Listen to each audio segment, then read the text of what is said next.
Hello and welcome. You've probably heard me talking about Bhyve in my XCP-ng versus Proxmox video, and have been patiently waiting for a follow-up on what it is and why we migrated over to it. No? Well, in that case I'm gonna talk about it anyway. If you're still interested, grab a tea or coffee and let's dive into the topic of virtualization with help of FreeBSD and Bhyve. Bhyve is a Type 2 hypervisor initially written for FreeBSD. It can also be used on a number of different platforms, like SmartOS Open Indiana or OmniOS. Also, there is a port of Bhyve for macOS called xHyve. FreeBSD has had varying degrees of support as a hypervisor host throughout its history. But all of the early solutions suffered from being designed for a different operating system and then ported to FreeBSD, like VirtualBox or VMware Workstation, for example. In the late 2000s, NetApp was investigating using a hypervisor to run additional services on top of their FreeBSD-based storage appliance. Yes, if you didn't know yet, NetApp storage appliances are based on FreeBSD. Later in the fall of 2010, at the MeetBSD conference in California, Peter Graham and Neil Natu, NetApp employees at the time, started asking around about the potential of a Type 2 hypervisor for FreeBSD. A lot of interest was drawn, so NetApp moved forward with the project, providing hardware and other resources for a team of developers, with the goal of building a simple, high-performance hypervisor to take advantage of the new hardware virtualization support. Bhyve was originally designed and implemented by Neil Natu, and a small team at NetApp grew the functionality over time. This project was eventually shelved, but the code was open-sourced and contributed to FreeBSD in May of 2011.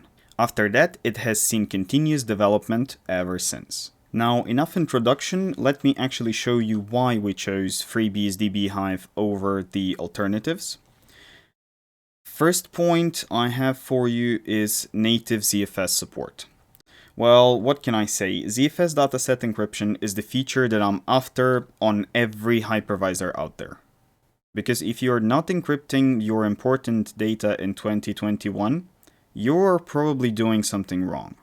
With native ZFS support come two extra points, such as instant VM clones and instant VM snapshots. If I wanted to clone VM 100 times, it would take me under 10 seconds if I had a script ready.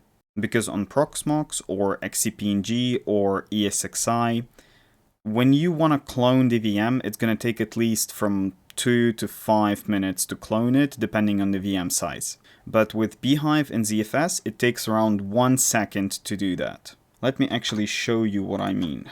Because if I switch to terminal and I say VM clone, then name of my template, and then I'll just say YT demo, done. It's that fast. Because if I list the VMs, my YT demo is over here. VM clone took under a second on a very old laptop that I use for development. So it's AMD A6 APU with 4 cores. Can you imagine this machine being that quick with any other hypervisor? Well, I don't think so. Okay, let's move on. And the last point on this slide is the ZFS replication, which allows flexible DR capabilities and advanced backup strategies. Imagine the situation where you have 3 hypervisor hosts, and each of them has its own storage. With ZFS replication, you'll be able to grab these 3 VMs, snapshot them, and transfer snapshots over to host 2, then do the same with host 2 VMs and transfer them to host 3, and then host 3 VMs, just go ahead and transfer them to host 1. Then, whenever you have a host failure, for example, if this host went down, I can just start the VMs on the host 1. And this kind of setup can work with just 2 hosts or 20 hosts. There is no limit on the number of hosts you can use, but when you get to a high number, you would probably want to replicate from 1 to 2 or from 1 to 3 to ensure the data integrity. And in the event when one host fails, it will be easier to spread the resources across the pool of hosts. Okay, now with this covered, let's move on to the next slide. And here we have speed and flexibility. VMs start and stop much faster compared to KVM or Xen. And I actually want to demonstrate this point to you. Let me just switch to my terminal. And if I do VM list, and let's say I want to start this VM right here, YouTube demo Linux 1, which is stopped at the moment. I just select it, I say VM start, then YouTube demo Linux 1, start, then open VNC terminal. It's so rapid. It's already on the boot screen. I didn't even see the BIOS settings or anything like that.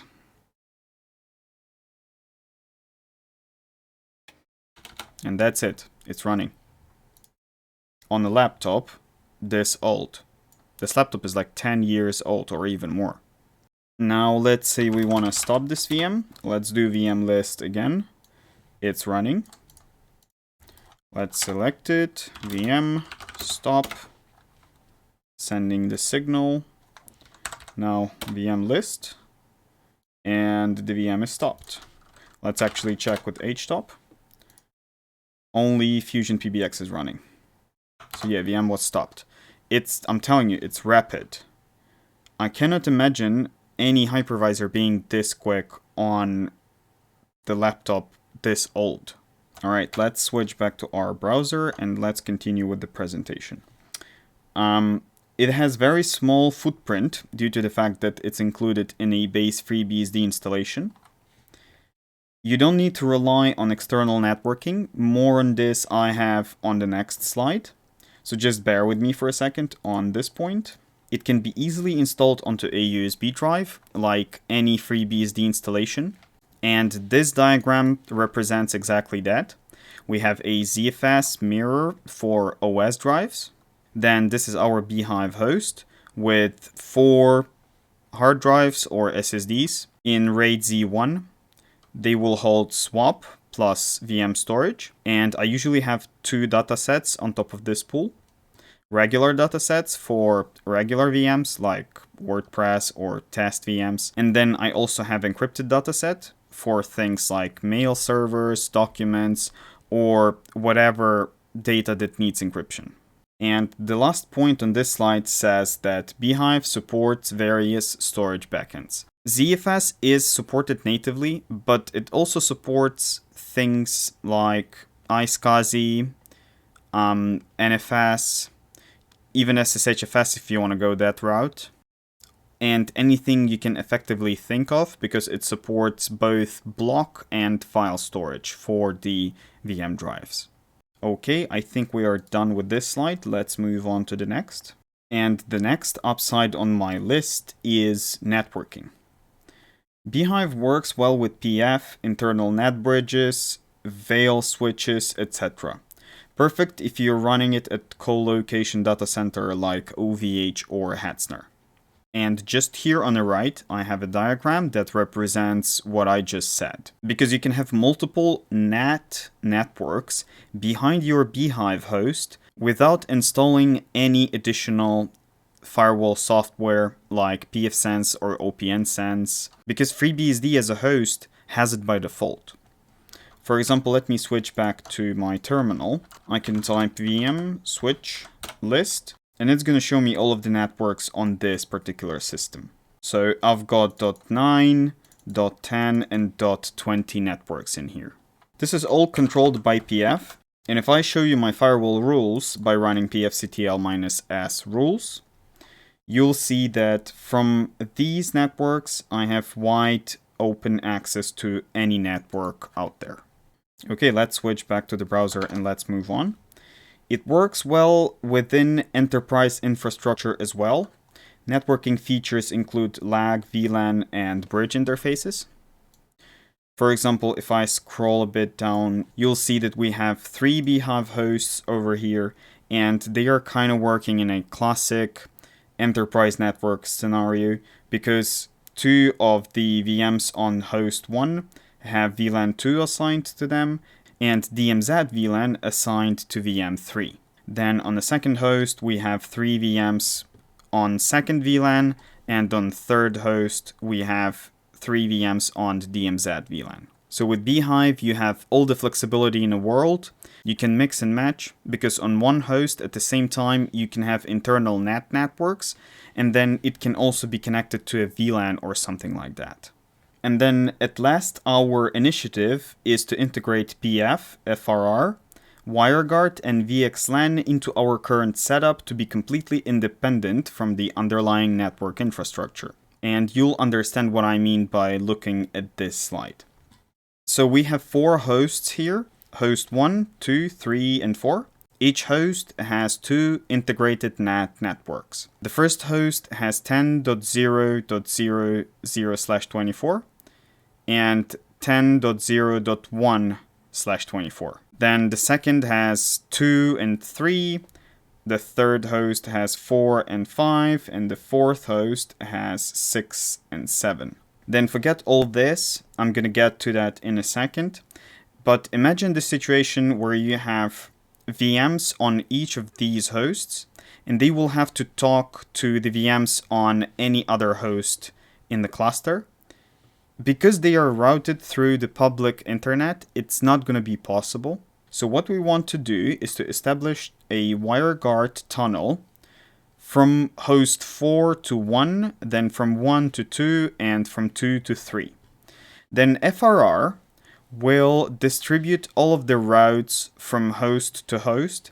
And for example, if a VM from host 4 will want to get to VM at host 2, it will go through the host 3 because FRR will advertise that VMs with these IP addresses reside at host 2, and host 4 will know how to get there through host 3. The rest you can probably figure out on your own. And we can grow this network quite a bit. We can have up to 500 nodes in one network from what I could calculate. Now let's move on to a closing point of this video, which is why Bhyve is not a mainstream hypervisor. And if I switch to the next slide, I have all of the answers here. First, it doesn't have web interface implementation. There was an attempt made by FreeBSD team to make a Bhyve web interface, but due to a lack of time and money, they decided to put a pause on this project and only support CLI version for now. My second point on the list is that FreeBSD Bhyve is not a complete solution. It requires basic programming or automation skills. Remember the ZFS replication feature I told you about earlier? Well, I kinda had to write my own bash scripts to integrate Bhyve with this functionality, where XCP-ng and Proxmox has this integrated by default. And this point is not always a bad thing, because it forced me to sharpen my bash skills in order to kinda overcome its limitations. Next point on the list is that Bhyve arrived a little late to the party. Because in 2011, when it was officially joined into FreeBSD base, there was enough hypervisors on other operating systems to satisfy the demand of all of the organizations and individuals. Moving on to the next point, Bhyve doesn't have marketing strategy behind it. Because if you take Proxmox or XCP-ng or even ESXi VMware, they all have marketing strategy behind them. They have licensing fees, they run ad campaigns, they build community of users and admins around them, and things like that. Okay, let's move on to the next point. Linux is mainstream these days, FreeBSD is not. And as sad as it sounds, FreeBSD is not that popular in 2021. Everyone is forcing Linux use. FreeBSD is overlooked most of the time. That's why not that many people are looking towards Bhyve. The next point is that Bhyve doesn't work well with multi-socket server platforms. Bhyve doesn't work with such platforms very good out of the box, and you're gonna have to play with FreeBSD tunables to kind of work around that. Moving on to the next point, only x86 platforms are supported at the moment, so there is no ARM support, which in my opinion kills the platform popularity a bit. And the last point is that containers are the future and VMs are not that popular anymore. Because these days Kubernetes and Docker is kind of shoved down your throat. I don't think that they will ever replace VMs because they are inherently different than VMs. And many people have misconceptions that containers are just better, containers are future. And don't get me wrong, I love containers, but their usefulness is a little bit over-exaggerated in some cases. Now that you've seen all this and would still like to see some tutorials on Bhyve, please let me know down in the comments below.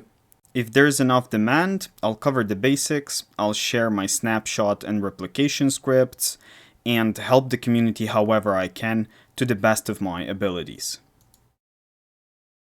That's it for this video. Please like, sub, and share. If you're interested in helping out our channel directly, there is a PayPal donation link down below. Special thank you to all the people listed up there. They are active supporters of our channel and they help to deliver this content to all of you guys.